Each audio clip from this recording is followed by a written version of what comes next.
Hello, beautiful souls. It's Jennifer Mackey at Project Yes Life, and this is Mad Mondays for today. And we're a little late getting started today because, well, we were actually living what we're talking about today. And it's all about this whole month, actually, we're doing some workshops with High Banks and working with the teen moms at High Banks. And so we're talking all about what it is to fully embrace our yes and what that looks like and what that means. And so this morning we actually, in life school and the kids and me spending some time on my own this morning, had a phenomenal day of saying no to the world and yes to ourselves and yes to what is a priority for us. And hi guys, who's ever joining us and able to hop on for a moment. I don't know if any of you have read this unbelievable book series right here, The Chronicles of Narnia, by C.S. Lewis. I read it when I was a child, and then I read it again in university when I was doing a minor in English, and I had a phenomenal professor that taught about fantasy and literature and what that can mean for our lives, and his name was Professor John North at University of Waterloo in Kitchener, Ontario, Canada. And it so moved me through his expression and experience of this book that we've actually shared it 3 times with the kids over the course of their lifetime. First time I read it to them, Liam was 5, Nathaniel was 3, and then again when they were 7 and 5, and then again this year at 11 and 9. And if you have not read this book series, I highly recommend it because it is all about spirituality and awesome. Thanks, Bill. Isn't that cool? Well, you know what, Bill? If you haven't read them, because one of Bill's comment was that he hasn't read them since grade 4, you've got to read them again. It is phenomenal how each time we read these books, because C.S. Lewis was channeling something far greater than I think he even understood in all of his fantasy books and all that he provided for the world. He had an incredibly advanced perspective on the way we should and could potentially see the world, and love and compassion and kindness. And, you know, some would argue in the study of literature that C.S. Lewis was coming from a religious perspective, but I you know, interestingly enough for me, I see the spirituality in it and how it relates to all different types of not about religious construct, but more about the values of our lives and what we can choose. And so the reason why I'm chatting about it today is that it's all about really being clear about what it is that's of priority to us and choosing that in our lives so that we can live greater love and, you know, depending on what your belief system is, continue on and on and on forever. Whether you believe that that's because when we shift into death that there is no such thing as death, that we're moving beyond the veil, or we just leave a legacy of love and compassion and kindness in our wake that can inspire people for generations to come, whether that's our own, you know, from our ancestors through us, through our children and our children's children, how we can, as we say at the Phone Booth Project, inspire the next generation of extraordinary game changers. With everything that's been happening in our world and, you know, the latest incident, even in Texas in the church, it can become overwhelming at times to think about the fact that there is good in the world still. And yet we need to be able to remain focused on what we can do. Even though we can't change what happened in Texas, we can send our love. We can work within ourselves to become more peaceful, more kind, more loving within ourselves, within our families, so that we can serve the world better. Hey guys, so glad to have you guys join us. So today I really thought about the fact that this is about how we prioritize our lives. The world can tell us, hey guys, that we can be really busy. And this morning I woke up and I could have started into a day that was about busyness and and just moving on with the schedule of the day. And instead, the boys and I cuddled into bed and we watched 3 really powerful videos. We watched one where it was actually Russell Brand interviewing the Dalai Lama and talking about his perspective on the world and his perspective on discipline, and the fact that in our lives, if we want to truly live lives of richness, we need to be disciplined in our practice, whatever those practices might be, but getting back to our values and making sure that we're making conscious choices each and every day in a disciplined manner, so that we can give more to ourselves, we can love better, and we can serve better. And then we also watched one, Tony Robbins was being interviewed on a morning show, And he was on fire for what we can do to powerfully enhance our lives. And those of you that know me well know that I've followed Tony Robbins my whole life. My nickname in university was Mrs. Robbins. And just because I really wanted to focus in on how I could affect my own life. I listened to his Power Talk tapes, his interviews with interesting people that had incredible things to share in our lives. But his message this morning was about kickstarting our day for power and consciousness, and that we really get what we focus on. And we all know that, and that's been around for centuries, but it's about consciously taking action each and every one of days of our lives to be able to choose that, to wake up and feel a sense of gratitude, to look in the mirror and see something beautiful about ourselves, to look at those around us with a deep sense of love and reverence for what they bring to our lives. And, you know, as important it is saying yes to a million things, which I love the word yes. What was the question? I want to embrace every opportunity. The message of today is actually not about our yes. It's about being super clear about our no. And knowing what our priorities are so that when the distractions of the world arise, or the woulda, shoulda, couldas, or the guilt, when it arises in our lives, we can say no, no thank you. And as I often say to the audiences that I speak to, it's a good message for all you guest people. Thank you, Anita. Great to have you here, honey. You know, I say to these audiences, hi, Pammy. Good to see you, honey.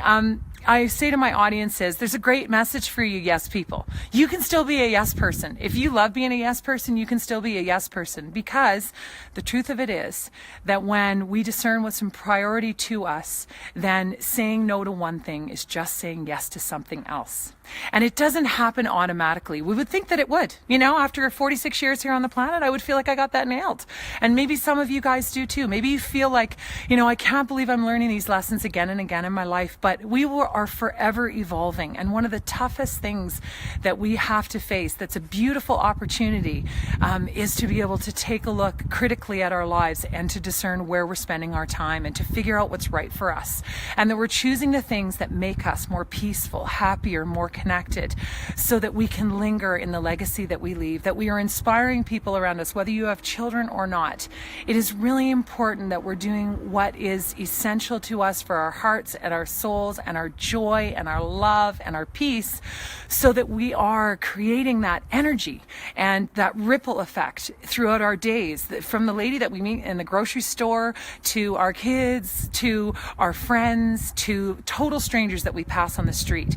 It matters what we're saying yes to, because when we say no to one thing and we choose something that's of priority and we say yes to something else, we are then resonating in a space that then inspires others without us even trying. It's not about what we say, it's about what we do. And if we aren't doing the right things for ourselves, and no one can tell you what that is, you know what that is for you. But if we're not doing the right things for ourselves each and every day, then we are not able to resonate at that higher energy level that inspires people innately all around us.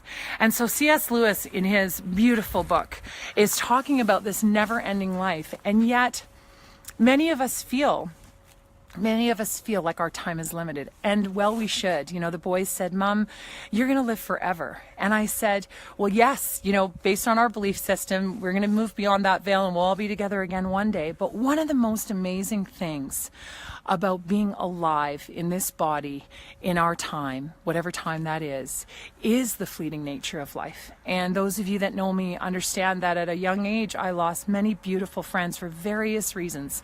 And I learned really early on that life is precious, and that sometimes that's a curse for me. Sometimes I can see that life is so fleeting that I can be caught up in a fear of losing someone I love or not embracing life to the full extent. And so I have to keep myself in check. I never want to operate from a place of fear. None of us should.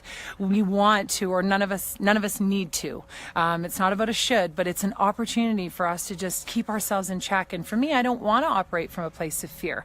I want to operate from a place of abundance and believing that there is this limitless time. However, the beauty about being alive is that there is a limited time that we have on this planet. And why is it important that we recognize that?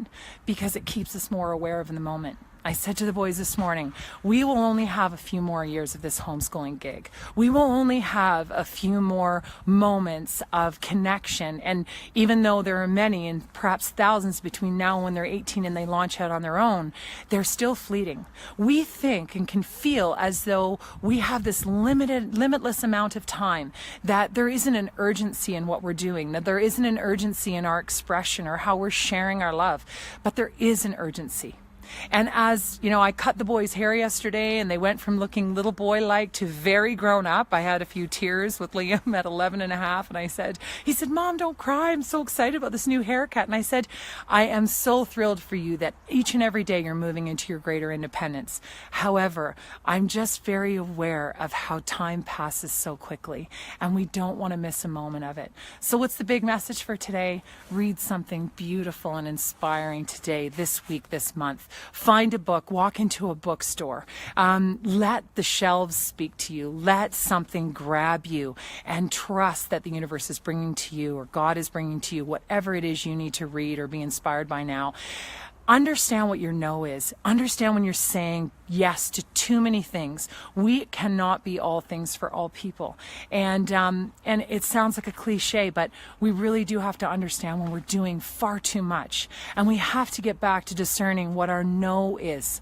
What do you need to say no to in your life so that you can say yes to the things that will make you a more whole and vibrant and loving and passionate and purposeful person? And do that. Just one thing this week. Say no to someone that you need to say no to in a loving and centered way. And when we describe our yes to someone in our no, so someone asks you to do something and you feel that it's too much for you, when you look at them and say, I would really love to help you with that, but you know what, I'm trying to really get clear about what my limits are, so that I can do what I do well, so that I can be the best person I can be. So I can't say yes to you right now. Although I can appreciate your situation or what you need me to do, I can't do that for you right now. And I promise you, after a lifetime of 35 years practicing that and studying this and sharing this with others and needing to learn this lesson again and again and again within myself, I promise you that the more no's that you say in a loving manner to say yes to something powerful that you need for you, the better you will be, the more you will accomplish, the more incredible you will become in how you serve the world, how you have a relationship with yourself. You will feel honored and other people will feel honored. And guess what? In that no and saying yes to something of priority, you will inspire somebody else to say a no that they need to say no to. And awesome. Oh, thanks, Darlene. It's a message we are all learning again and again and again in our lives. So we're not alone. We're on this mad, passionate journey together. And when we are passionate, loving souls that want to be better all the time, it sometimes isn't about the great leap of new knowledge and intellect. It sometimes is about getting back to basics, like saying no to something we need to say no to say yes to something that's powerful within ourselves. Thanks, Corolla. I'm so glad to see you across the miles all the way in Panama, sweetheart. And sending love to all of you. I hope today that you say a no you need to say in a loving manner so that you can say yes passionately and powerfully to something that's speaking to you, so that you leave a legacy of incredible love and connection and inspiration, so that not only inspiring those of us that are moving on in years, but we really need to do in this time in our lives, we need to inspire this next generation of extraordinary game changers, these young people coming down the pipeline, because some of these messages and all the busyness of our technology and the world that they live in now, they need to get back to basics, and we have to be that path for them. We, in this day and age, no longer, in our parents' day, it was do as I say, not as I do. And that was just a generational thing. But now that no longer flies with young people. I heard a wonderful speaker at an I Can Do It conference. And he talked about the fact that if you want us to follow you in this next generation, you need to walk the talk. You need to be in integrity. Let's be in integrity today with saying no, saying yes, and embracing our mad, passionate, extraordinary, game-changing lives. I'm so grateful for all those that were able to pop on live, and all those of you that are watching the recording. Leave me a message. I always love to hear from folks. I really appreciate you tapping into Mad Mondays. Sorry we're a little late today, but we're flowing. We're flowing flowing with what we seem to say no to and say yes to in the perfect timing. And we all show up on stage in the perfect act when we're meant to.